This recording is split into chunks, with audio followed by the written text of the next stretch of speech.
Մինչ ստոմատոլոգները անընդմեջ ցույցեր են անում բողոքելով արտոնագրային վճարների փոփոխություններից, որոնց հետևանքով շատերը դառնում են գործազուրկ, առողջապահության ոլորտի մոտ 500 աշխատակիցներ հստակեցնում են իրենց դիրքորոշումը։ Հայտարարում են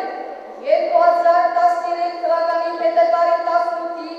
նախագահական ընտրություններին առողջապահության կազմակերպիչների միավորում հասարակական կազմակերպությունը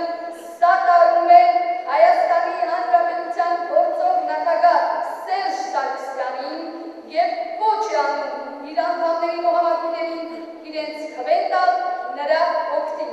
Այս հայտարարությունը բժիշկներն արեցին ազգային ժողովի նախագահ Սերժ Սարգսյանի շտաբի պետ Հովիկ Աբրահամյանի հետ հանդիպման ժամանակ։ Հովիկ Աբրահամյանը նախօրոք գիտեր բժիշկների այս որոշման մասին։ Ես այսօր տեղեկացրել եմ մեր տեխնացիոն, որ մենք հանդիպելու ենք եւ ստանալու ենք աջակցությունը եւ ես ուզում եմ իր անունից փոխանցել այն մեծ շնորհակալական խոսքերը, որ ինքը տածում եք ձեր նկատմամբ եւ դուք նկատում եք, որ այս վերջի տարիների ընթացքում Սերժ Սարգսյանը մեծ ուշադրություն է դարձնում առողջապահության ոլորտում բարեփոխումների եւ առաջընթացին։ Հովիկ Աբրահամյանի հետ բժիշկների հանդիպմանը ներկա էր նաեւ առողջապահության նախարար Դերենիկ Դումանյանը։ Հանդիպմանը եկած բժիշկները լսեցին իրենց գոլեգաների ելույթները, ազգային ժողովի նախագահի խոստումները, առողջապահության ոլորտը բարելավելու մասին եւ որոշեցին առաջ դեպի ապահով Հայաստան։ Մենք շատ մեծ